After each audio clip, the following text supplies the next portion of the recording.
Em Filipenses, no capítulo 2 do nosso estudo bíblico, e ainda estamos nesta secção que vai desde os versículos 25 a 30, e eu vou pedir ao Tiago para mais uma vez ler os versículos 25 a 30 e depois ouvirmos isto tantas vezes, quando dermos por ela já sabemos isto de cor. Portanto, a Filipenses 2, versículos 25 a 30. Diz assim a palavra do Senhor: Julguei, contudo, necessário mandar-vos Epafrodito, meu irmão e cooperador e companheiro nos combates, e vosso enviado para prover às minhas necessidades. Porquanto tinha muitas saudades de vós todos e estava muito angustiado, tivesseis ouvido que ele estivera doente. E de facto esteve doente e quase à morte. Mas Deus se apiadou dele, e não somente dele, mas também de mim, para que eu não tivesse tristeza sobre tristeza. Por isso vos enviei mais depressa, para que, vendo-o outra vez, vos regozijeis e eu tenha menos tristeza. Recebei-o, pois, no Senhor com todo o gozo e tende-o em honra, porque, pela obra de Cristo, chegou até bem próximo da morte, não fazendo caso da vida, para suprir para comigo a falta do vosso serviço. Graças a Deus. Graças a Deus por aquilo que nós lemos. Eu fiquei no versículo 30, sensivelmente, depois da semana passada. Eu vou incidir no versículo 30. Eu já falei com o nosso irmão Daniel, que está ali. Eu não sei se vou conseguir, naquilo que vou dizer em tempo útil do culto de hoje. Ou seja, não sei se vou dizer a tempo dele poder intervir. Ele já está alertado para isso. Mas se for possível ele vai intervir. Mas vocês depois vão perceber porque é que isso vai acontecer. Vai acontecer porque hoje vamos ter uma intervenção diferente, por causa do que eu já vou dizer. Bem, versículo 30. Na nossa passagem, no versículo 30, diz assim: porque pela obra de Cristo chegou até... Estamos a falar de Epafrodito. Não se esqueçam, nós temos aqui estas personagens que são modelares relativamente à vida cristã. E, portanto, como é que nós devemos viver a vida cristã? São modelo, são referência, são paradigmas. Devemos olhar para eles, para a forma de vida deles, para a intenção, para a fé, para o zelo, para a devoção, para o serviço, para as prioridades que eles tinham na vida. E entre eles há aqui dois, os últimos dois, que é Timóteo e agora Epafrodito, que temos estado a analisar nestas últimas semanas. E chegamos aqui a Epafrodito. E depois de Paulo ter dito aqui várias coisas, e depois de ouvirmos os comentários que o Daniel fez sobre o que Paulo disse de Epafrodito e de algumas coisas que eu também disse, no versículo 30 nós lemos que pela obra de Cristo, já falamos alguma coisa sobre isso, ele chegou bem próximo da morte, não fazendo caso da vida, para suprir para comigo a falta do vosso serviço. A ênfase nesta noite vai ser sobre ele não fazer caso da vida. Eu julgo que cada vez mais, há cada vez menos pessoas que não façam caso da vida. Por razões nobres. Eu sei que há muita gente que não faz caso da vida por más razões. Mas eu estou a dizer não fazer caso da vida por uma sublime razão, que é esta de servir a Cristo. E ele não fez caso da vida, chegou perto da morte. É sobre isso que nós vamos incidir. Mas antes de nós entrarmos nisso, eu gostava de dizer duas coisas. A primeira é... ele dizer aqui que o apóstolo Paulo dizer aqui que Epafrodito veio suprir para com ele a falta do serviço de outros crentes, e neste caso concreto dos crentes de Filipos.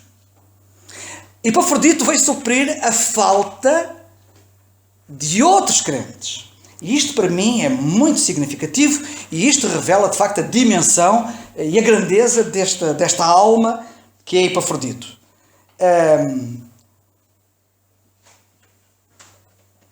A tendência normalmente das pessoas, quando alguém falha no serviço que deve prestar, é criticá-los. Não fez, não faz, e apontar o dedo, porque não fez, porque não faz, porque devia ter feito, porque já devia estar feito. Perante a falta do serviço daqueles crentes, não vemos Epafrodito criticar ninguém. Vemos ele avançar e fazer ele. Sem protestos, sem lamúrias, sem queixumes, sem apontar o dedo a ninguém. E é este o espírito que deve caracterizar aqueles que amam o Senhor. Todos nós sabemos que há muito para ser feito. Todos nós sabemos que a seara é grande. Todos nós sabemos que os ceifeiros são poucos. E, portanto, todos nós sabemos que todos para servir o Senhor somos poucos. E todos nós sabemos que apenas uma minoria o faz. E todos nós sabemos que podemos apontar o dedo a muita gente. Mas todos nós ficamos a saber agora, por Epafrodito, que devemos avançar e fazer o que precisa ser feito. Se mais ninguém for, que vamos nós, sem queixumes, sem lamúrias, dando o máximo, até ao ponto de, se for preciso, dar a vida, não fazendo o caso da vida, como fez Epafrodito. Se há falhas no serviço de Deus, não critiques. Faz. Que o Senhor nos ajude. Esta é a primeira nota. Segunda nota.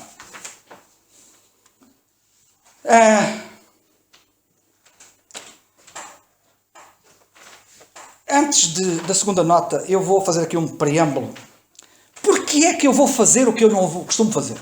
Eu, a seguir, vou-vos ler um testamento. Tenho aqui um testamento e vou-vos ler um testamento. Que Deus me ajude naquilo que eu vou tentar fazer. Vai-me ajudar. Aqui há uns anos atrás, eu desde bem novo, quando me converti, fiquei a saber da existência de um homem que foi fantástico. Quem me falou dele foi o irmão Sobral, que já está na glória. Ele foi um homem que deixou história marcante. Para resumir, ainda tenho que resumir. Este homem era um jovem, pertenceu a uma família. E há muitos anos atrás, na Inglaterra, ele era inglês, na Inglaterra, quando Dwight Moody, aquele grande evangelista americano, foi à Inglaterra algumas vezes pregar, e pregou até em Oxford, e acho que foi lá mesmo em Oxford que isto aconteceu, ou perto de Oxford, e em que as casas enchiam completamente, as pessoas nem tinham lugar para entrar, e até houve uma vez que, dessas ocasiões, que alguém fez questão de levar o pai deste jovem para lá para a frente para ir ouvir o Moody pregar. Este homem, estamos a falar de um homem que, se a minha memória não me atraiçoa, era um homem muito rico, o pai dele, fez fortuna na Índia, e estava muito rico, estava a usufruir e a desfrutar das suas grandes riquezas. E foi ouvir a palavra de Deus quando o Moody estava a pregar. E conseguiram levá-lo mesmo lá para a frente, e este homem converteu-se a Cristo. E quando ele se converteu a Cristo, ele preocupou-se com os filhos. Ele tinha vários filhos. E não descansou enquanto os filhos não se converteram. E chegava a convidar, penso que até chegou a convidar o Moody para estar lá em casa, mas penso que terá sido um outro pregador que ele convidou, que esteve lá em casa, que levou este jovem, o filho, de que estamos a falar, à conversão a Cristo. Este jovem era um jovem brilhante. Em 1880, eu agora posso errar ali por anos, mas por volta de estamos a falar em 1880, ele foi para a universidade. Se não foi em 80, foi em 75, foi por ali. Em 1875, foi por ali. Ele foi para a universidade. Era um indivíduo super brilhante, um excelente aluno e mais, como se não bastasse, era um atleta. E era um atleta de ponta. Ele foi campeão do mundo de cricket. E sabem que é o cricket aqui em Portugal, se eu perguntar o que é cricket, ninguém sabe o que é. Mas quem for à Inglaterra e perguntar o que é cricket, todo mundo sabe o que é cricket. É assim como o futebol americano na América. Eles dão muito valor ao cricket. E então, ganhava-se fortunas com o cricket.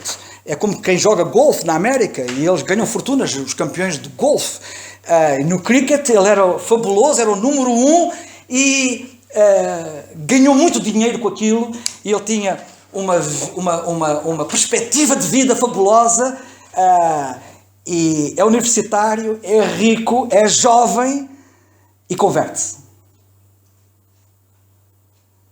E quando ele se converteu, ele estava na universidade, e quando ele estava na universidade, veio da China um grande missionário chamado Hudson Taylor. E esse missionário chamado Hudson Taylor chegou lá à Inglaterra e falou à juventude onde ele estava, e ele ficou impressionado com a vida missionária e decidiu partir para o campo missionário e foi para a China. Com mais 6, eram 7. Eles até se vestiram, por acaso não trouxe aqui o livro, que eu tenho o livro da biografia dele em inglês, e podemos mostrar a fotografia deles vestidos já chinês, pareciam uns 7 chineses, porque eles quiseram ir para a China, mas não chocar com a cultura e adaptar-se à cultura e ser como chineses. E foi. Foi como missionário para a China, parte já casado, abriu mão da fortuna toda, e a fortuna toda que ele tinha entregou para obras de caridade, e foi confiado apenas no Senhor para a China. Esteve sensivelmente cerca de 9 anos na China, e depois ficou muito doente e voltou à Inglaterra com a esposa. Depois disso, ele queria servir mesmo o Senhor a sério, partiu para a Índia. E esteve mais um tempo na Índia que um missionário, e a saúde dele obrigou a voltar para a Inglaterra. E quando os médicos disseram, não, chega, o senhor não pode sair mais para lado nenhum, não tem condições físicas, está muito doente, é impossível, não pode, está proibido. Contra tudo e contra todos, ele partiu para a África como missionário. E o tempo mais glorioso da vida dele foi em África, doente.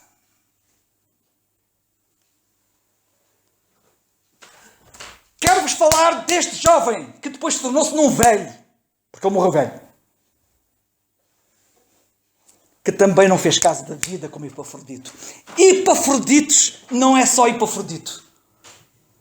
Ao longo da história tem-se levantado homens e mulheres que têm seguido estes princípios. E eu estou muito preocupado com o estado geral do cristianismo que nos rodeia, da cristandade. Antes de eu vos ler o Testamento, e o que é que eu vou ler? Eu só vos vou ler parte de uma tradução que eu já fiz há muito tempo, da vida dele a partir de África. Eu quero que vocês o conheçam. Nós precisamos de conhecer estes homens, do espírito, da fibra, do timbre de Epafrodito, porque ele é um deles, como vocês vão ver. Mas antes disso, deixai-me dizer o seguinte. Eu vou citar o que um homem de Deus contemporâneo escreveu nos nossos dias. Não devemos nos admirar de que homens carnais, tanto dentro como fora da igreja, desejem teatro, música, mídia, no lugar da pregação do Evangelho e da exposição bíblica. Enquanto o coração de um homem não for verdadeiramente regenerado, ele aborda o Evangelho da mesma maneira como os demónios gadarenos abordaram o Senhor Jesus Cristo. Que temos nós contigo? Isto é grave. Isto é muito grave. Não gostam da pregação do Evangelho. Não gostam do estudo bíblico. Não gostam da exposição bíblica. Querem, como eu disse, todas aquelas coisas que eu citei há bocado, teatro, música e música e música e música e música e louvor e louvor e louvor e louvor e louvor, entre aspas. Um dia temos que falar sobre o que é o louvor. Sem a obra da regeneração, o homem carnal não tem nenhum interesse ou apreciação verdadeira pelo Evangelho. Mas apesar disso, este milagre é operado no coração de um homem por meio da pregação do Evangelho, que a princípio ele desdenha. Portanto, devemos pregar aos homens carnais a própria mensagem que eles não querem ouvir. E o Espírito Santo deve agir. Sem isto, os pecadores não podem ver a beleza do Evangelho, assim como porcos não podem ver a beleza em pérolas. Ou como cães não podem mostrar reverência para com a carne santificada. Ou como cegos não podem apreciar uma pintura de Rembrandt. Os pregadores não fazem bem aos homens carnais ao oferecer-lhes as coisas que o seu coração caído deseja, e sim por colocar dentro deles a verdadeira comida. E há passagens bíblicas para isto. Até que, pela obra miraculosa do Espírito Santo, reconheçam-na como o que ela realmente é. Provem e vejam que o Senhor é bom. Eu não digo mais. É só um pequeno mesmo que eu queria citar. Bem, vamos então pensar um bocado neste Epafrodito de 1800. Vamos, que Deus me ajude. Eu sei que isto não é fácil porque eu vou ler, mas que Deus me ajude a mesmo ler. Em 1908, estava em Liverpool, quando leu esta notícia estranha que prendeu de imediato a sua atenção. Estamos a falar de Charles Studd, eu não disse o nome. Charles Studd. Em 1908, estava em Liverpool, já depois de ter sido missionário na China e na Índia. Ouçam bem. Quando leu esta notícia estranha que prendeu de imediato a sua atenção e o seu sentido de humor. Canibais querem missionários. Carl Cohn tinha atravessado a África e contou as suas experiências. Disse que no meio do continente havia numerosas tribos que nunca tinham ouvido a história de Jesus Cristo. Disse-nos que os exploradores tinham estado naquelas regiões e grandes caçadores, árabes e comerciantes, oficiais e cientistas europeus, mas nenhum cristão tinha ido falar do Senhor Jesus. A vergonha invadiu uma alma. Eu disse, porquê que os cristãos não têm ido? Deus respondeu, porquê é que não vais tu? Os médicos não o permitem, disse ele. Eles dizem que eu estou doente. A resposta veio pronta. Não sou eu o bom médico? Não posso eu cuidar de ti? Não posso eu guardar-te ali? Não havia desculpas, tinha que ser. E foi para a África. A propósito dos que procuram demover, a propósito dos que o procuravam demover devido à debilidade da sua saúde, ele disse, o amor em demasia algumas vezes é tão pernicioso quanto o ódio. Eu até deixo assim parar um bocado para vocês pensarem. O amor em demasia pode ser tão pernicioso quanto o ódio. Como jovem, abriu mão da sua carreira. Na China abriu mão da sua fortuna. Agora abriu mão da sua vida. Apostou tudo. Um jogador para Deus. Uniu-se às fileiras dos grandes jogadores da fé. Abraão, Moisés, etc. Em Hebreus 11. E à verdadeira sucessão apostólica. Homens que já expuseram as suas vidas pelo nome do nosso Senhor Jesus Cristo. E nós podemos dizer como Epafrodito, que estamos a estudar. Não admira ele ter escrito, certa ocasião, não há maior loucura do que a do jogador. E nenhum jogador para Jesus foi alguma vez curado. Graças a Deus. Ou seja, ficou louco sempre. Aos que o procuravam demover, disse, cavalheiros, Deus chamou-me para que fosse, e irei. Incendiarei o rasto, ainda que a minha pedra tumular possa ser apenas um degrau, para que os mais jovens possam seguir. Ele tomou à letra as palavras do seu mestre. Aquele que perder a sua vida por amor de mim e do Evangelho, achalá. Os 20 anos seguintes provariam a verdade do último parágrafo. Achalá. Ele tinha que partir, mas não tinha nenhum dinheiro. Durante um culto surgiu-lhe um pensamento. Reparem, este era o homem rico que abriu mão de tudo e ficou sem nada. Agora não tinha dinheiro para ir para a África. Durante um culto surgiu-lhe um pensamento. Era a voz de Deus. Porquê é que não vais? Onde está o dinheiro? Perguntei. Não podes confiar em mim? Foi a resposta. Era como o sol a brilhar por entre as nuvens. É claro que posso, replicou. Então onde já haja dificuldade? Veio a resposta. Na segunda-feira de manhã, um amigo, que até ali tinha sido para ele um completo estranho, pôs-me na mão cerca de 12,5 euros. Estou a converter isto dos escudos porque está em escudos ainda. Imaginem a minha alegria e excitação. Com aquele dinheiro comprei a minha passagem para Portside.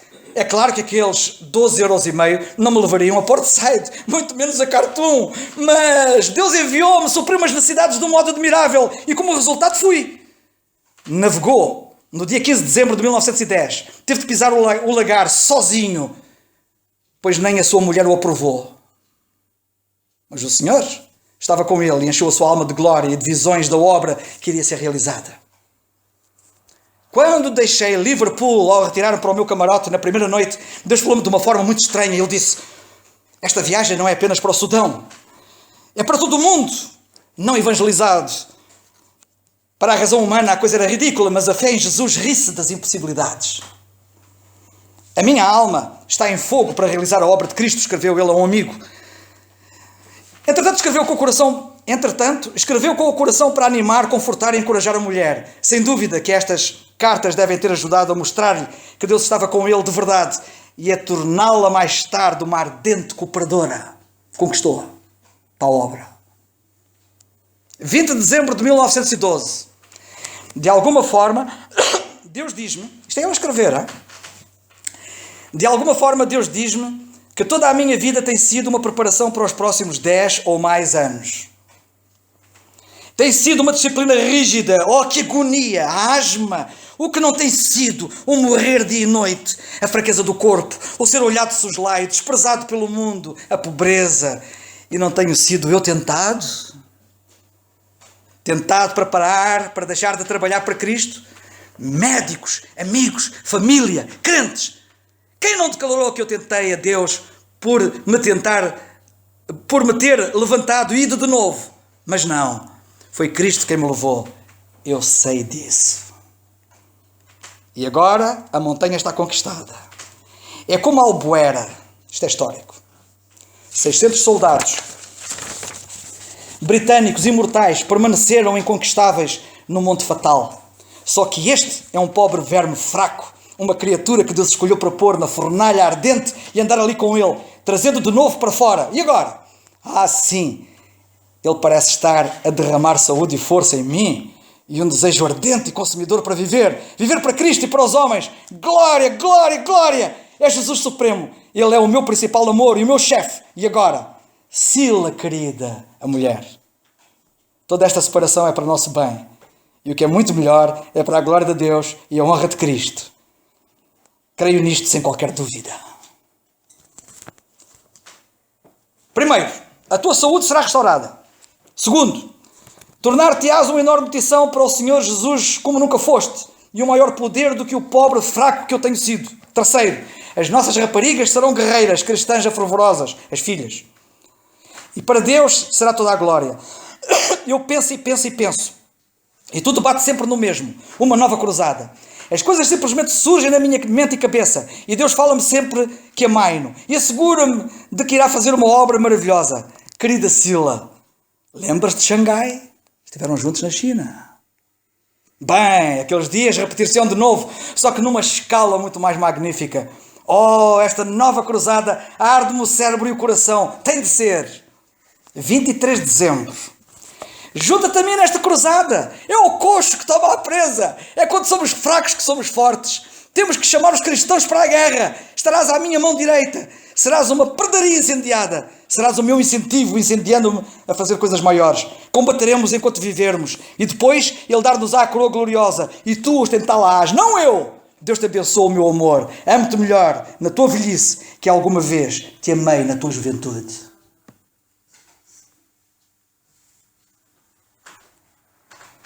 Janeiro de 1911. Reconsagremos na nossa velhice ao Senhor Jesus. Ele tem feito muito por nós. Durante 24 anos Ele guardou-nos e guardou as nossas filhas e salvou-as. Queira Deus que, como presente nas bodas de prata, nos dê esta nobre obra de fazermos o que Ele quer que seja feito para Ele em África. Temo que tenhamos sido muitas vezes frios e mornos no seu serviço. Acabemos estes próximos 10 ou 20 anos das nossas vidas, juntos no seu serviço, nos lugares altos do campo. Esta é a nossa obra final para o Senhor Jesus e para as almas dos homens. Nada mais pode ser a pedra de remate das nossas vidas. Para nós não existe outro fim digno do Senhor Jesus, do Evangelho ou de nós mesmos. Assim, tu e eu faloemos pelo Senhor Jesus e outros se levantarão e seguirão. Que Deus te abençoe, querida. Descendo o Nilo, Deus falou-me de novo. Ousarias regressar para passar o resto dos teus dias em Inglaterra, sabendo das multidões que nunca ouviram falar do Senhor Jesus Cristo? Se o fizesses, como é que te encontrarias depois comigo dentro do meu trono? Nós devíamos encetar uma campanha por Cristo, escreveu Charles Studd. Temos homens, os meios e os caminhos. Vapor, eletricidade e ferro têm cruzado terras e mares. As portas do mundo têm-nos sido abertas pelo nosso Deus. Oramos e pregamos, curvamos os joelhos, recebemos e administramos a comunhão da paixão de Cristo. Recitamos o credo triunfantemente. Todos nós somos otimistas. Gritamos, avante, soldados cristãos, marchemos para a guerra. E então? E depois? Sussurramos, rogo-te que me hajas por escusado. Que gloriosos embustes, intrusões, mentirosos, impostores nós somos. No passado mês de junho, na boca do Congo, aguardavam 1 milhar de prospectores, comerciantes, vendedores e pesquisadores de ouro, esperando invadir estas regiões, mal o governo lhes abrisse a porta. Pois corre o rumor que há abundância de ouro. Se estes homens ouvem tão alto a chamada do ouro e lhe obedecem, poderá ser que os ouvidos dos soldados de Cristo estejam surdos à chamada de Deus e aos clamores das almas dos homens que perecem? Serão Os que abrem a mão de tudo pelo ouro tantos, e os que abrem a mão de tudo por Deus tão poucos. Quando é que na verdade seremos uma real igreja militante aqui na terra? Somos os ninguém de Cristo, os etc. de Cristo. Regozijemo-nos e agradecemos a Deus pela boa obra que está a ser realizada nas terras ocupadas pelas forças regulares de Deus. Nós procuramos atacar e vencer para Cristo apenas aquelas partes do império do diabo que estão para além dos postos avançados extremos do exército regular de Deus. Os etc. de Cristo são uma missão unida, uma irmandade cristã e, portanto, uma irmandade internacional, uma cruzada para a evangelização mundial suplementar. O nosso método é sondar e descobrir que partes do mundo no presente permanecem por evangelizar e depois, pela fé em Cristo, por meio da oração a Deus, através da obediência ao Espírito Santo, com coragem, determinação e sacrifício supremo, realizar a sua evangelização com a máxima eficiência e rapidez. O chefe, o comandante, o diretor desta missão é o Deus Trino. David escolheu 5 seixos do ribeiro para derrotar Golias. Por isso escolhemos as seguintes 5 pedras basilares para a nossa operação, às quais todos os que se juntem devem aderir. Primeira pedra, fé absoluta na deidade de cada uma das pessoas da Trindade. Segunda, crença absoluta na inspiração plena das Escrituras do Velho e do Novo Testamentos. Terceira, prometer solenemente conhecer e pregar nenhum outro a não ser Jesus Cristo e este crucificado. Quarta, obediência ao mandamento de Cristo para amar a todos os que amam o Senhor Jesus sinceramente, sem fazer exceção de pessoas e amar todos os homens. Quinta, fé absoluta na vontade, poder e providência de Deus para satisfazer todas as necessidades no seu serviço. Os fundos para esta obra serão procurados apenas em Deus. Ninguém pedirá donativos ou contribuições. Nenhuma coleta para a obra, etc., será levantada em qualquer reunião ou reconhecida por esta Irmandade. Se buscamos primeiro o reino de Deus e a sua justiça, temos a promessa de Cristo, de que Deus suprirá todas as nossas necessidades. Se degenerarmos em buscarmos algo mais, cedo deixaremos de existir o melhor de nós para o mundo e a causa de Cristo. Deixaremos de existir, o melhor de nós deixará de existir. O evangelista, etc., deve ser um homem de Deus e não um filho do homem. Não é um servo assalariado da comissão, etc. É um servo de Jesus Cristo com quem já tem estabelecido os termos do acordo. Não conhece nenhum outro senhor. Não tem qualquer dúvida de que Deus suprirá as suas necessidades. Leva sempre com ele o seu livro de cheques e não tem qualquer receio dos cheques serem desonrados. Se a morte o surpreender no campo de batalha, sabe que isso será um sinal favorável do favor de Cristo, que assim o tenha honrado e promovido mais cedo do que ele teria qualquer direito de esperar. Ao esperar de Deus o suprimento das suas necessidades, também espera dele a sua direção e deve obedecer-lhe. A mulher dele chorou muito com a sua partida. Até que uma noite, uns dias antes de ele partir, ao ler o Salmo 34, que diz: louvarei ao Senhor em todo o tempo. Clamou este pobre e o Senhor o ouviu e o salvou de todas as suas angústias. Ele lhe guarda todos os seus ossos, nem sequer um deles se quebra. E Daniel 3,29, que diz: não há outro Deus que possa livrar como este. Deu-lhe a vitória. Ela disse que naquela noite riu o riso da fé, tendo adormecido, cheia de júbilo. Na véspera da sua partida para a África, num rasgo de inspiração, Charles Studd colocou o pensamento do seu coração e da sua mulher numa frase. E essa frase tornou-se no lema da cruzada. Um jovem companheiro, conversando com ambos, perguntou-lhe: é verdade que aos 52 anos, ele já tinha 52 anos e estava muito doente, é verdade que aos 52 anos tenciona deixar o seu país, o seu lar, a sua mulher, os seus filhos? Porquê? Disse Charles Studd. Não estiveste a falar do sacrifício do Senhor Jesus Cristo esta noite? Se Jesus Cristo é Deus e morreu por mim, então não há sacrifício demasiado grande que eu possa fazer por Ele. Esta frase é lapidar dele e muito citada por muita gente e recordada. Nós começamos a abrir mão de tudo por Deus e terminaremos como começamos, amando-nos um ao outro completamente e apenas menos do que amamos o Senhor Jesus. A comissão, sob a qual trabalho, é uma pequena comissão. Sem qualquer inconveniente, uma comissão maravilhosamente generosa que está sempre reunida em conselho. A comissão do Pai, do Filho e do Espírito Santo. Temos um multimilionário que nos suporta. De longe, a pessoa mais rica do mundo. Tive uma entrevista com ele. deu-me um livro de cheques em branco e estou comigo para que o usasse. Ele assegurou-me que a sua sociedade, estamos a falar de Deus, veste a erva do campo, preserva as árvores do campo, conta os cabelos das cabeças dos filhos. Ele prometeu que o chefe do conselho prometeu suprir todas as nossas necessidades. Um dos consórcios, ou antes dois, quis acompanhar cada um dos membros dos nossos grupos e nunca nos deixará nem desamparará. Ele até me mostrou alguns testemunhos dos primeiros clientes. Um velho companheiro robusto com uma barba comprida e uma face que evidenciava tenacidade, disse que numa ocasião o Supremo chegou e foi entregue por corvos negros e um outro por um anjo vestido de branco. Um outro pequeno homem velho, que parecia cicatrizado e cheio de marcas como uma casca de noz, disse que fora salvo da morte vezes sem conta, pois tinha decidido pôr à prova a certeza de que se perdesse a sua vida por amor do conselho, a encontraria. Ele contou histórias mais maravilhosas do que novelas e as noites da Arábia, de escapes e dificuldades, viagens e masmorras, e com um enorme fogo nos olhos e riso na voz acrescentou: mas de todas elas o consórcio me livrou. Ele dizia que jogar tudo por amor a Cristo era o melhor jogo do mundo. Fez-me bem ver este velho guerreiro. Entretanto, chegaram ao Congo belga, onde se fixaram, tendo passado por inúmeros perigos, incluindo leões, crocodilos, serpentes e canibais.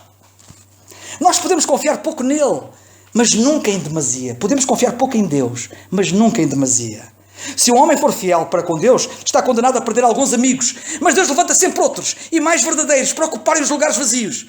De um grande amigo que morreu a morte do seu herói em Dungu, com um ataque de malária, ele disse: mesmo no seu leito de morte, ele não se esqueceu de nós, tendo ditado uma carta que para mim vale mais do que o seu peso em ouro. Passámos por muitos lugares apertados, mas encontramos sempre Deus ali. Passados 2 anos de muito caminhar, começaram a evangelizar. Em junho de 1915 converteram-se os primeiros 12. Cada um dos 18 que se converteu 6 meses depois trouxe uma pedra do rio que colocaram no meio da estação missionária como testemunho da sua dedicação a Deus. Aquelas pedras estão ali, agora, em volta da sepultura da bebé Noel Grubb, neta de Charles Studd, que morreu em Nala, 1921, no seu primeiro aniversário. Os testemunhos de alguns dos convertidos eram impressionantes. O meu pai matou um homem e eu ajudei a comê-lo. Fiz bruxaria com as unhas de um cadáver e matei um homem, disse outro. Ex-canibais, bêbados, ladrões, assassinos, adúlteros e blasfemadores entraram no reino de Deus. Apesar da zona ser pobre, os convertidos diziam que não queriam dinheiro, mas Deus. A língua que estudaram para se comunicar com eles foi a Bangala, língua comercial usada por propósitos comerciais entre as tribos e entre brancos e nativos. Assim puderam contactar todas as tribos da região. Alfred Buxton, seu companheiro, viria a ser seu genro. Ele produziu o vocabulário Bangala e traduziu todo o Novo Testamento e metade do Velho, usado em mais de 100 tribos. O plano de Deus somente requer uma coisa para o seu cumprimento. Não requer educação, nem talentos, nem juventude, nem força, mas tão somente fé. Pela fé, Abraão. Pela fé, Moisés. Pela fé, Charles Studd. Devido ao agravamento súbito da doença da sua mulher, ele regressou à Inglaterra, aproveitando para fazer um périplo. Foi pela primeira vez à Inglaterra, urgindo e instando com o povo de Deus para que se erguesse e lutasse e se sacrificasse pelas almas que pereciam, pelo menos com tanto zelo e heroísmo como revelado na Grande Guerra, que então estava no seu apogeu. Raras vezes alguma voz pleiteou tanto pela causa dos pagãos como ele. Ele estava fraco e desgastado com as longas viagens. Tinha constantes ataques de malária. Por vezes ia para o púlpito cheio de febre e, pregando a temperatura, descia ao normal. É uma coisa fantástica. Fantástico. Eu dou graças a Deus por isto. A sério. Desculpem lá. E vocês hoje levam uma dose que não estão habituados. Mas eu vou-vos dizer uma coisa. Mas bendita dose. Vocês vão dizer que vale a pena. Isto é demais. Isto é do melhor que há.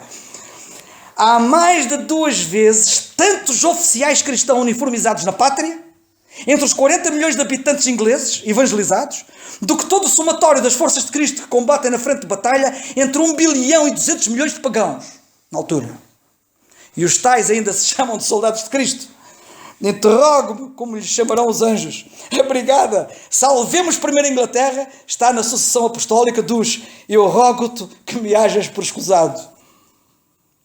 A chamada de Cristo é para alimentar os famintos e não os cheios, para salvar os perdidos e não os teimosos, Não é para chamar os escarnecedores, mas os pecadores ao arrependimento. Não é para construir e proporcionar capelas, igrejas e catedrais na pátria onde os cristãos professos adormecem com mensagens eruditas, orações estereotipadas e realizações musicais artísticas, mas erguer igrejas vivas de almas entre os destituídos, capturar homens das garras do diabo e arrebatá-las das maxilas do inferno, alistá-las e treiná-las para o Senhor Jesus e fazer delas um exército do Deus Todo-Poderoso. Mas isto só pode ser conseguido por uma igreja ardente, sem convencionalismos, desalgemada pelo Espírito Santo, onde nem a igreja, nem o Estado, nem o homem, nem as tradições sejam adorados ou pregados, mas somente Cristo e este crucificado. Uma reputação perdida é o melhor doutoramento no serviço de Cristo. Repito, disse ele, uma reputação perdida é o melhor doutoramento no serviço de Cristo. Estou mais do que nunca determinado em não colocar nenhum limite à nossa volta, a não ser o próprio Senhor, até aos confins, a toda a criatura. Pertenço e pertencerei sempre ao grupo do grande Deus e não ao grupo do pequeno Deus. A dificuldade é crer que Ele possa condescender em usar inúteis como nós, mas é claro que Ele quer fé e loucos em vez de talentos e cultura. Tudo o que Deus quer é um coração. Qualquer nabo tem cabeça.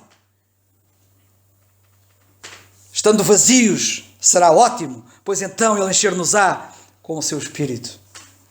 O Espírito Santo transformará cristãos moles, macios, em heróis vivos e ardentes para Cristo, que avançarão, combaterão e morrerão e não marcarão passo. Corramos para o céu. Um acidente significa precipitar-nos nos braços do Senhor Jesus. Tais acidentes são as bênçãos de Deus mais escolhidas. Não sejas um comboio de carga.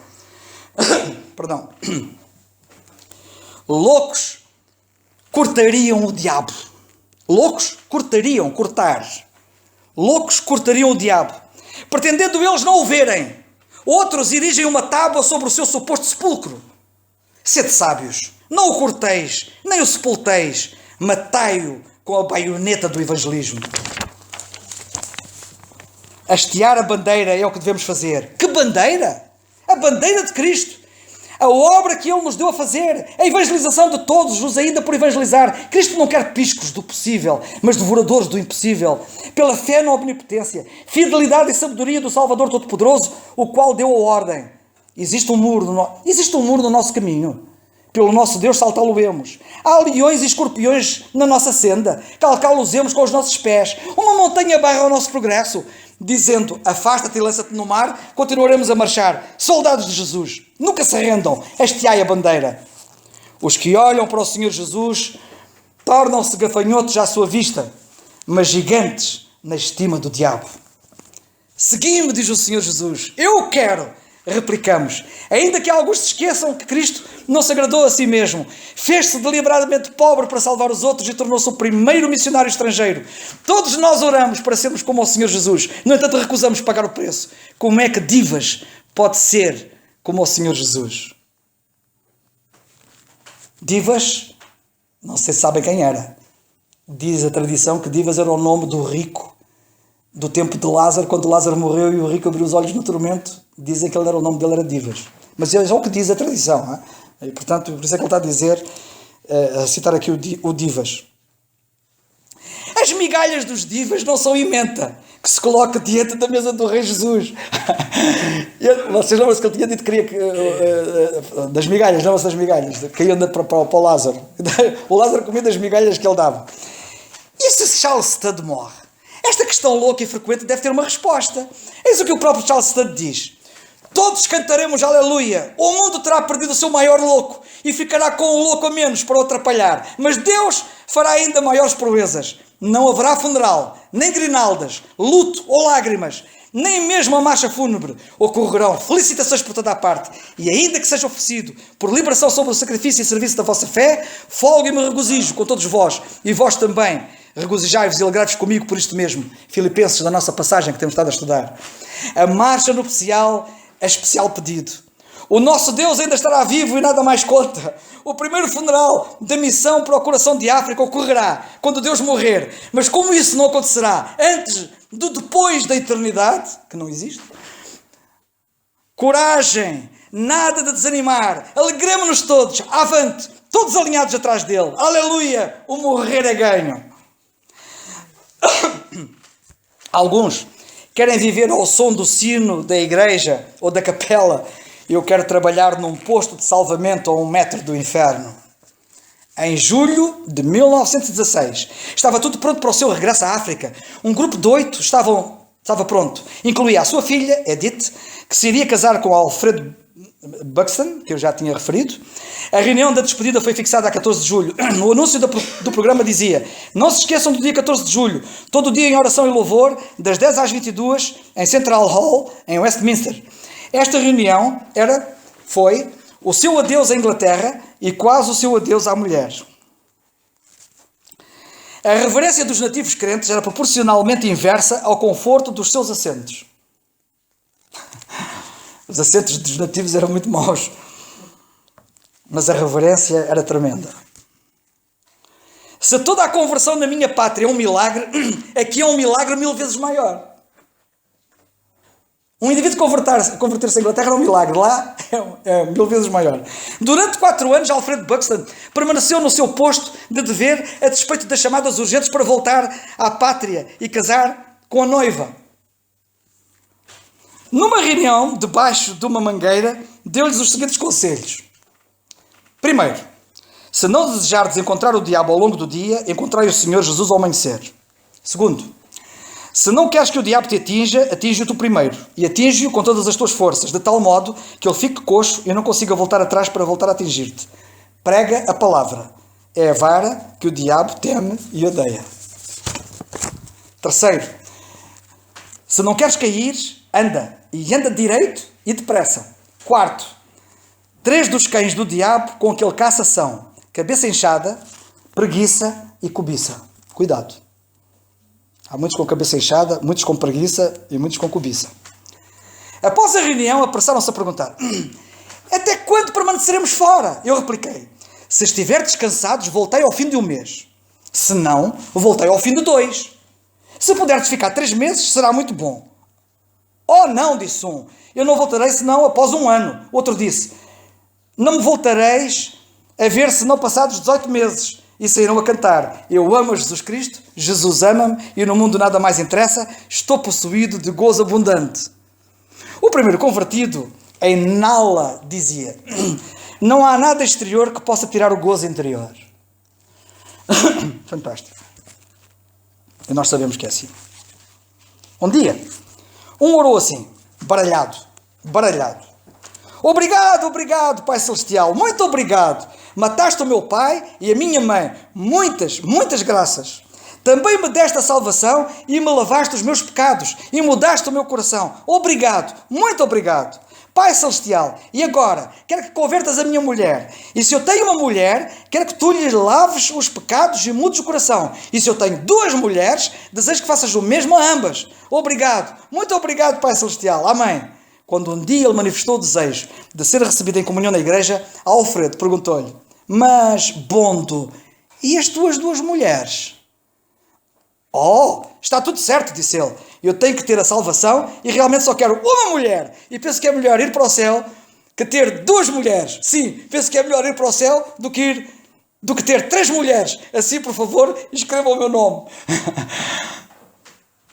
Trabalho bem feito. Em África este é um problema da poligamia. Eles podiam não ter muitos talentos, mas sabia que possuíam o maior de todos os dons, o amor. Quando um dia estava de cama, vieram 6 deles e ajoelharam-se em volta da cama a orar por mim. Oravam sem que alguém lhe tivesse pedido e espontaneamente. Charles Studd regia-se pela máxima: pregarei como se não volto a pregar de novo. E como o homem moribundo a homens moribundos. Alfred foi para mim um filho leal, que era o genro, e um companheiro de coração. Ninguém a não ser Deus pode saber a profunda comunhão, alegria e afeição do nosso convívio diário, social e espiritual, pois não há palavras que a possam descrever. Quando se separaram para servirem o Senhor em lugares diferentes, Alfred quis que Charles Studd lhe impusesse as mãos. Ele disse que sim, mas na condição de ele fazer o que este lhe dissesse.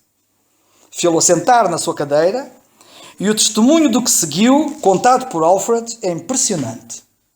Diz ele: este homem, 2 vezes a minha idade, missionário com 5 vezes mais tempo do que eu, que tem feito para Deus 10.000 vezes mais do que eu, este homem recusou impor as mãos sobre a minha cabeça, escolhendo em vez disso os pés. Alfred partiu com a mulher com quem entretanto se casara, e mais 4, e Susan, a filha, a primeira bebé branca nascida no coração de África. Alguns dos líderes caíam em pecado, e Charles Studd tornou-se cada vez mais consciente da necessidade de uma obra mais profunda nos corações das pessoas. As reuniões de oração começavam de manhã muito cedo. A reunião era suposta começar às 5h30 da manhã, mas eles levantavam-se às 5 horas e começavam a cantar e a orar. E que orações eles faziam, dizia Charles Studd. Muitas vezes penso que são as orações destas pessoas, e claro, dos da minha pátria, que me mantém vivo. Quando eles cantavam hinos a Deus, com os seus corações e línguas e vozes, um enorme coro, não treinado, nem pago, fazia melhor melodia a Deus e a nós do que um coro de 1000 Caruzos. Caruso foi um grande cantor do passado, não sei se sabiam disso. Uma voz única. 1000 Caruzos. Melhor do que 1000 Caruzos. Nos cultos eles pareciam beber as palavras do pregador. Em 1922, ele moveu o seu quartel-general para Imambi. Para aquela região, ele era tanto um apóstolo como Paulo para a Ásia Menor. Eles chamavam-no Boana Mukubua, grande chefe branco. Um pregador um dia usou uma moeda para explicar a dádiva da salvação, dizendo: o primeiro que vier, tê lá. A réplica que teve foi o maior choque da sua vida. Já viram o que é o pregador dizer? Quem quiser, vamos buscar aqui a moeda, está aqui uma moeda. Foi o maior choque, a reação das pessoas que estavam a ouvi-lo foi o maior choque. Mas, Senhor, nós não viemos aqui por causa do dinheiro, mas para ouvir as palavras de Deus. Fantástico. Um outro pregador alongou-se na pregação e no fim pediu desculpas por isso. A voz de um velho fez soar: não pare, Senhor, não pare. Alguns de nós somos muito velhos e nunca ouvimos antes estas palavras e temos já muito pouco tempo para as ouvir no futuro. Quando alguém o reprovava por ele não regressar à pátria, ele dizia: se me tivesse deixado afetar pelos comentários das pessoas, nunca teria sido um missionário. Como Miqueias disse: a palavra que Deus me der para falar, falarei. Assim também a obra que Ele me der a realizar, esforçar-me-ei para cumprir, ou morrerei nessa tentativa. Ao ver que há uns 40 anos, a mandado do Senhor, deixei mãe, irmãos, amigos, fortuna e tudo o que usualmente se pensa que vale a pena viver, e tendo continuado assim desde então, apesar de ter sido chamado louco e fanático repetidas vezes, constato que vivi para provar que os conselheiros mundanos é que eram loucos. Maldito o homem que confia no homem, não constitui uma boa almofada para um homem que está prestes a morrer, mas há muito conforto nesta outra. Bendito o que confia no Senhor. Não posso fazer ouvidos moucos ao clamor dos que clamam pelo Evangelho e suplicam por ensinadores. Se não lhes posso enviar ensinadores, porque não os há, pelo menos eu posso colmatar o hiato. Se não sou tão eficiente quanto os mais jovens, posso, apesar disso, e ainda assim, ser mais eficiente do que um ausente, ou do que ninguém. Se outros falham em ouvir e responder a estas enormes súplicas de homens pecadores que vão para o inferno, mas desejam conhecer o caminho para o céu, pelo menos a minha presença pode assegurar-lhes que ainda há alguns que, para salvá-los, não se importarão de dar a sua vida. Deus sabe tudo acerca da minha saúde e da necessidade de descanso e da necessidade de muitas coisas tidas como absolutamente necessárias à vida nestas paragens. Eu rio-me de alegria por estar sem elas e regozijo-me numa morte viva com um gozo maravilhoso por ter ocupado o lugar que outros deixaram vago, quaisquer que tenham sido as razões que os tivessem levado a fazê-lo. Carreira e fortuna tinham sido colocados no altar no início. Agora a saúde, o lar e a vida familiar também. De facto, Charles Studd disse uma vez: tenho sondado a minha vida e não tenho conhecimento de que algo mais tenha restado que não possa sacrificar ao Senhor Jesus. Se sanidade significa modernismo e não almas, que Deus nos ajude a nunca sermos sãos. Como resultado do exemplo de Charles Studd, partiram para o coração da Amazónia. Quando Charles Studd morreu, como resultado do exemplo de Charles Studd, partiram para o coração da Amazónia muitos. Quando Charles Studd morreu, havia já 16 missionários ali em 3 tribos. Outros partiram para a Ásia Central e outros ainda para a Arábia e a África Ocidental. Em 1923, haviam nas áreas onde ele se encontrava, na África Central, 40 missionários. Nunca nenhum apelo por fundos foi alguma vez realizado, nem coletas tiradas em reuniões, nem milheiros colocados nas entradas nos lugares de culto, nem nenhum outro meio que estimulasse as ofertas foi usado, tal como vendas de obras realizadas, bazares, etc. A obra foi iniciada e levada a cabo numa confiança absoluta na fidelidade a Deus que prometeu: buscai primeiro o reino de Deus e a sua justiça, e todas estas coisas vos serão acrescentadas. A base missionária não era responsável em qualquer sentido pelo sustento dos missionários. Era um mero canal de suprimento. Nem sequer se preocupavam se os montantes enviados para o campo missionário eram grandes ou pequenos. Os que ali serviam não sentiam nenhum peso de responsabilidade quanto a isso, pois tratava-se de uma questão apenas entre o senhor e o servo, o pai e os filhos. Não havia salários fixos, nem pensões ou mesadas para qualquer dos campos missionários. O montante apurado em cada mês era enviado para cada um dos obreiros, dividido em partes iguais. Ao longo dos 20 anos de existência da cruzada missionária, nunca houve qualquer dívida. Nunca. Apenas naqueles 20 anos, Deus deu a Charles Studd quase 5 vezes a quantia que ele dera ao Senhor quando estava na China. Bendita penúria.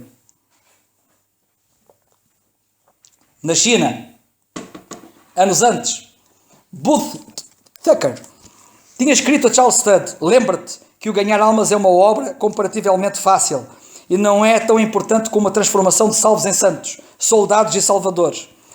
Este desafio era agora colocado a Studd no coração de África. Enquanto em Nala houve um primeiro período de muitas respostas aparentes e de muitas recepções à comunhão, depois seguiu-se muita desilusão, evidência de pecado, ociosidade, egoísmo, mesmo entre os líderes e evangelistas, e uma grande necessidade de enchimento do Espírito.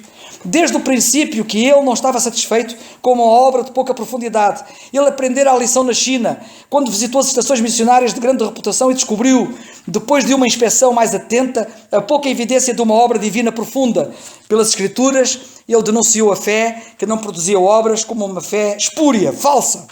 Cristo veio para nos salvar pelo sangue, pelo seu sangue e pelo seu Espírito, lavar os nossos pecados passados com o sangue, mudar os nossos corações e capacitá-los a viver corretamente pelo Espírito. Ele não veio para salvar-nos nos nossos, mas dos nossos pecados. Ele veio para salvar os pecadores e torná-los justos. Cristo não morreu para capacitar um homem a pecar com impunidade. As minhas ovelhas seguem-me, e os que seguem a Cristo não andam e os que seguem Cristo andam como Ele, e Ele não andava no pecado. João disse: aquele que não pratica a justiça não é de Deus, e aquele que peca é do diabo. Nós cremos na Bíblia, nós comprometemos-nos a isso, nós não rebaixaremos de modo algum os seus padrões na face do inimigo. Estamos gloriosamente descontentes com a condição da igreja nativa. É bom cantar hinos e participar na adoração, mas o que temos de ver é o fruto do Espírito, uma vida e coração realmente transformados. Aversão ao pecado e paixão por justiça. Deus pode fazê-lo e nós não podemos ficar contentes com nada menos. Necessitamos e temos de ter a atmosfera e o temporal do Espírito, e consegui-lo-emos. Ele pode salvar até aos confins aqueles que vêm a Ele por Jesus. É para a sua glória se o fizermos, mas será para a nossa vergonha se os crentes, brancos ou pretos, não andarem de acordo com o Espírito de Jesus, e este é o Espírito de santidade e de serviço e de sacrifício. Estas pessoas fugiram do inferno e do diabo.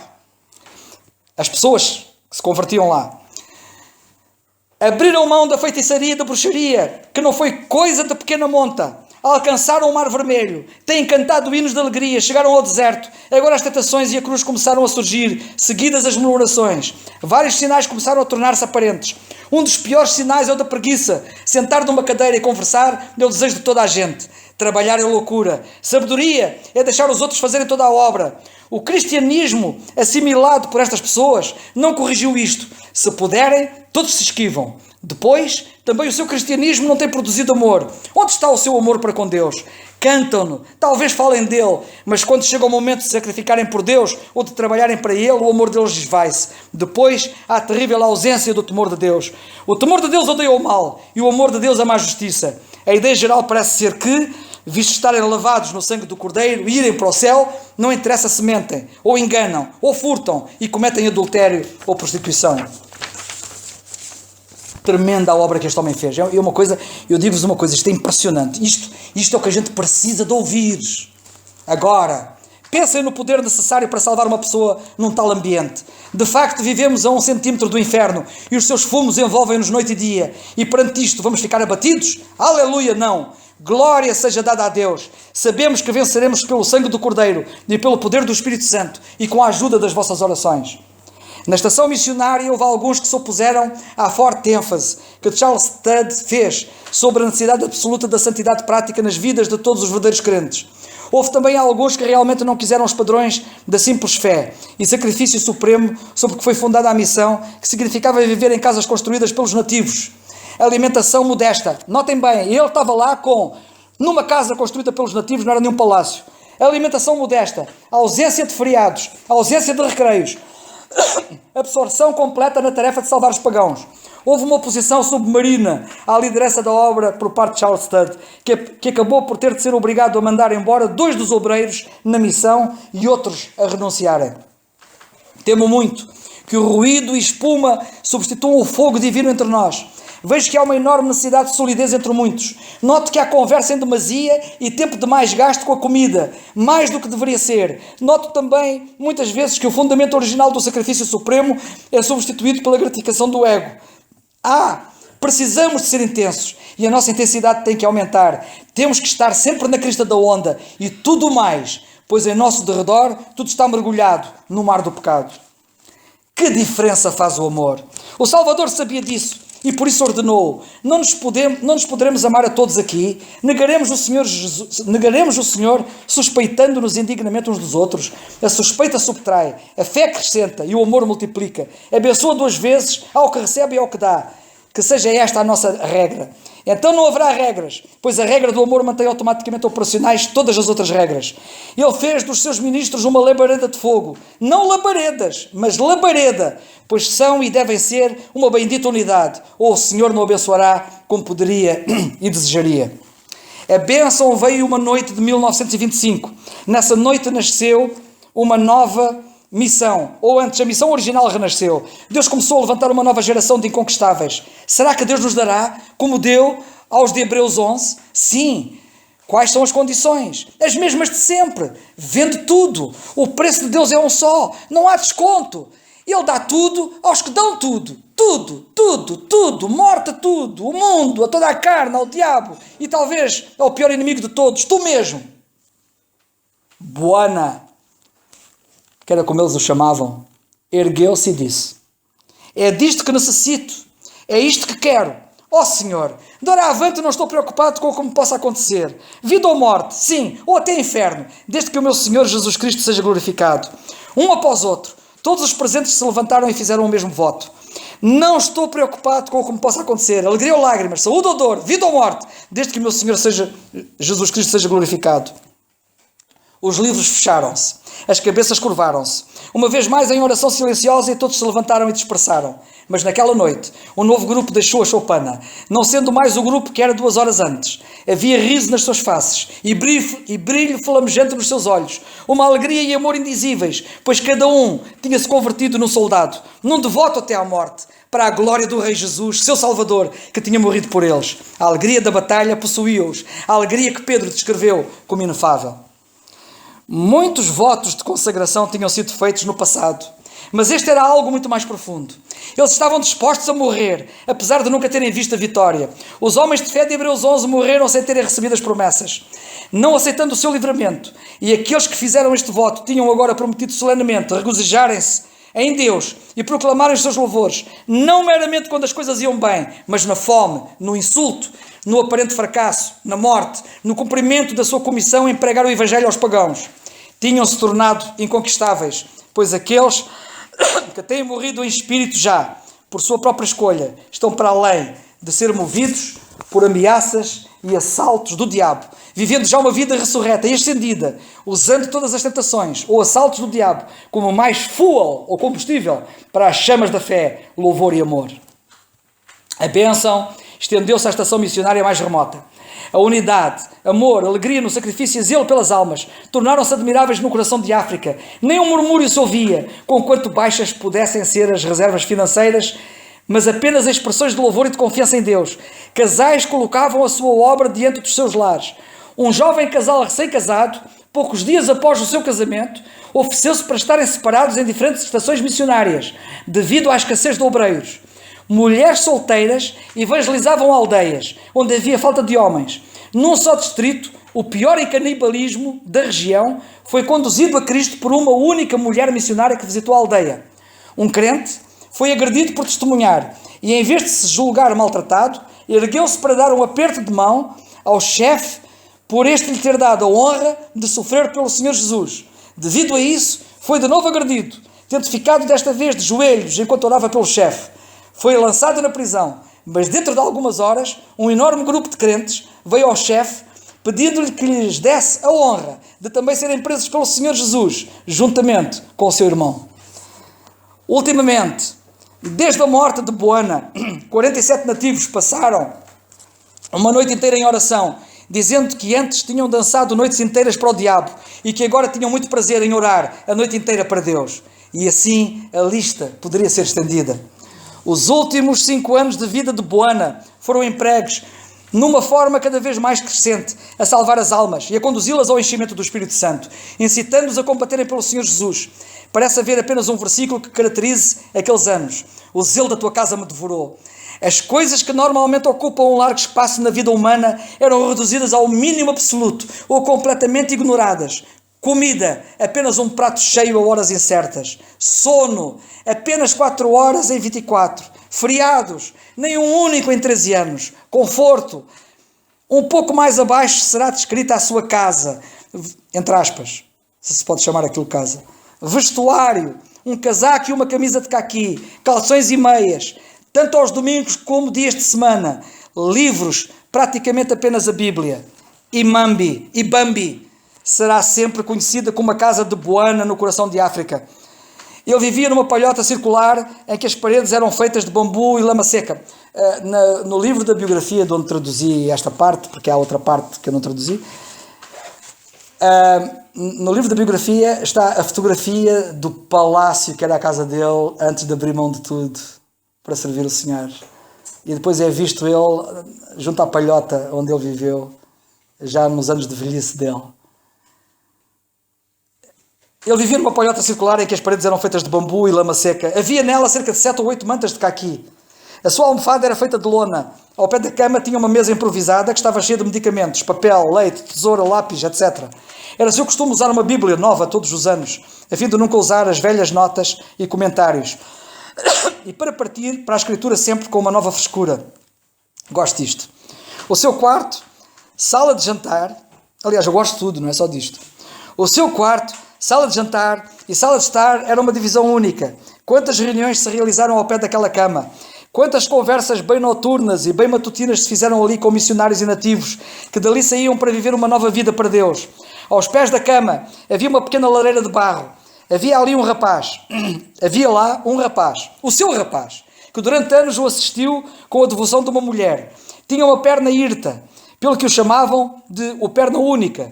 As coisas começavam a mexer-se entre as 2:30 da manhã e 3 horas da manhã. O perna única despertava como um despertador. A primeira coisa que ele fazia era acender o fogo para aquecer a água, a fim de fazer um chá. Entretanto, Boana acordava. O chá era-lhe entregue e o rapaz voltava a dormir. Boana pegava depois numa Bíblia e ficava ali a sós com Deus. O que se passava entre eles naquelas horas silenciosas era conhecido algumas horas depois, de todos os que tinham ouvidos para ouvir aquilo que ele tinha a dizer. A reunião com os nativos de manhã raramente durava menos de 3 horas, quando Boana a dirigia. A reunião de oração com os brancos à noite era entre as 7 e as 9:10. 7 da noite e as 9:10. Para as suas reuniões, ele não precisava mais do que aquelas primeiras horas da manhã. Ele não se preparava. Ele falava com Deus e Deus falava com ele. E fazia a sua palavra viver nele. Ele via o Senhor Jesus. Ele vivia homens e mulheres aos milhões.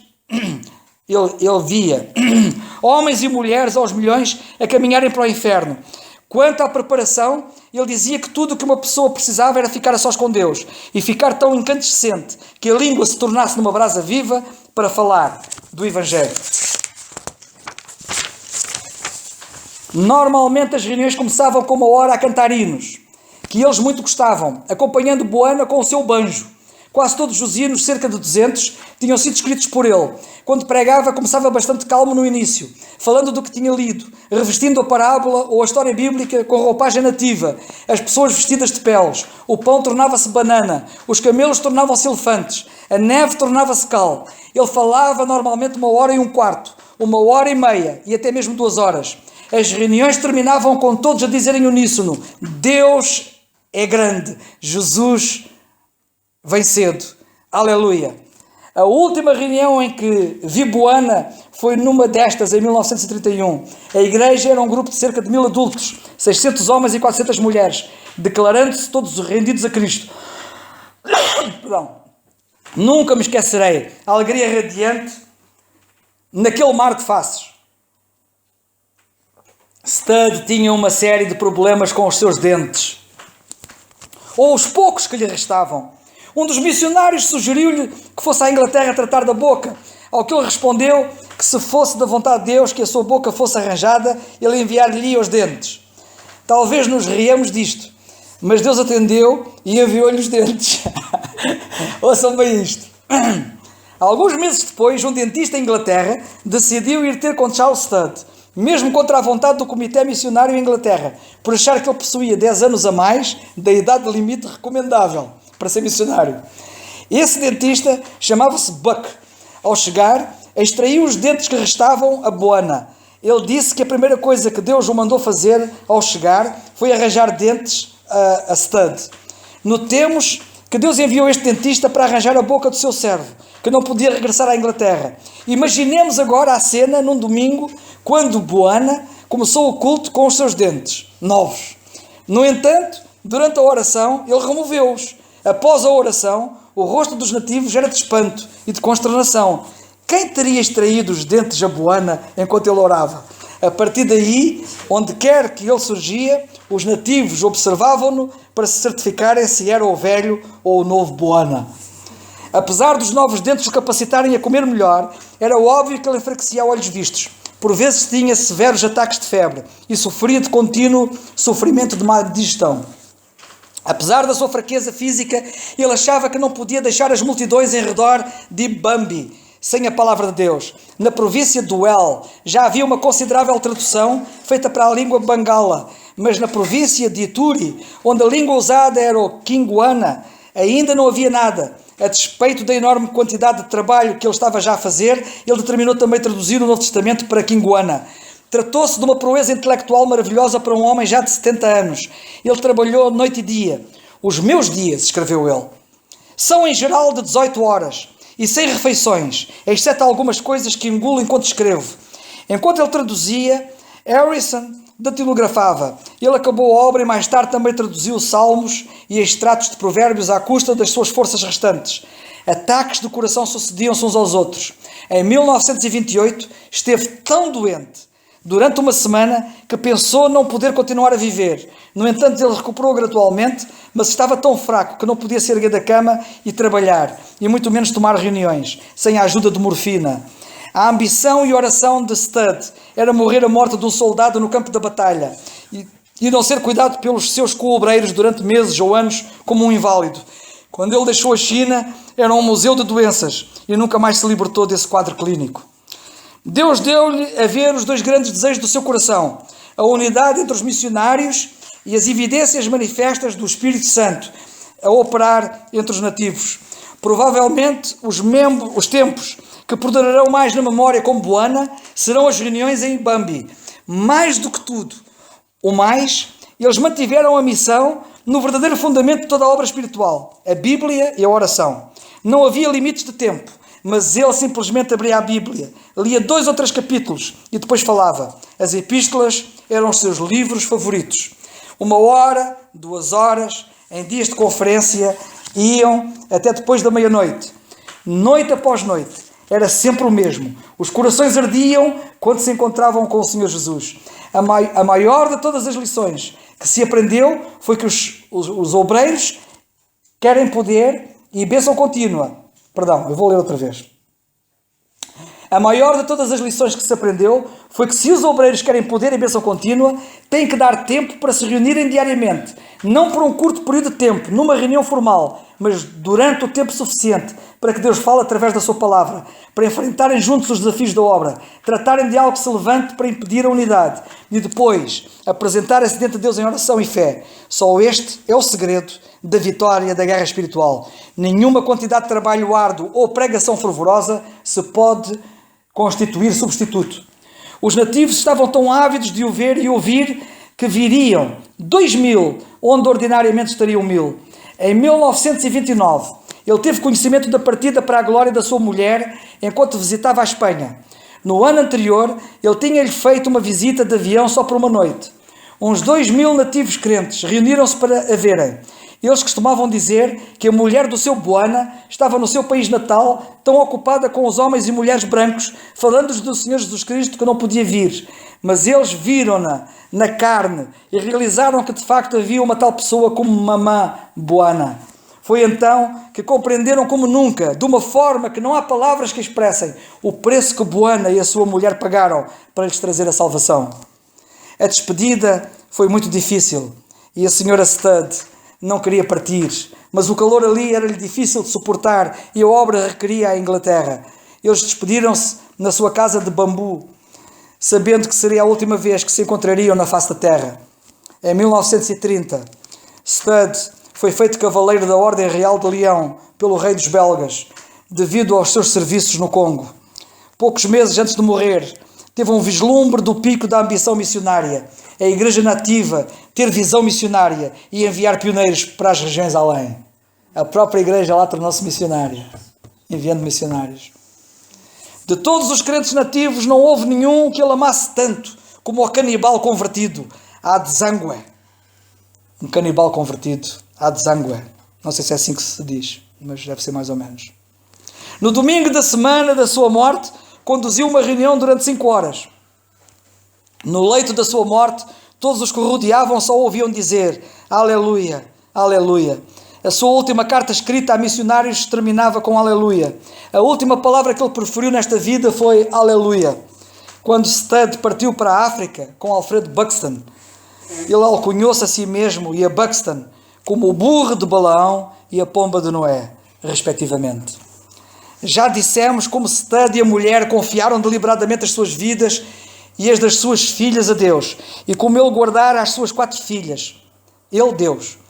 Como as convertera, como tinha providenciado para a sua educação, e como 3 casaram com homens cujas vidas estavam completamente devotadas ao serviço de Cristo.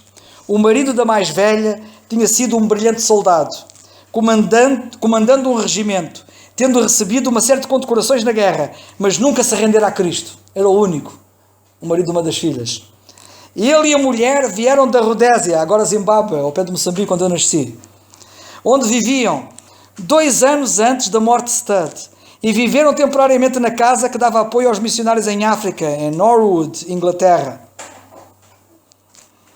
Gradualmente ele começou, o genro, não convertido, gradualmente começou a interessar-se e aceitou um convite para ir à convenção de Keswick, em 1931. Na noite 16 de julho, quinta-feira, na precisa hora em que na casa de bambu no coração de África, Charles Studd dava o seu último suspiro de aleluia, o apelo para a rendição a Cristo foi feito na tenda em Keswick e o genro de Studd, o coronel David Munro, este indivíduo tornou-se depois famoso e conhecido, sabem, Munro, converteu-se. O último hiato no círculo da família fechava-se e todos os 8, as 4 filhas e os 4 genros, uniam-se ao seu pai e mãe na sua aliança a Cristo. Que Deus nos abençoe.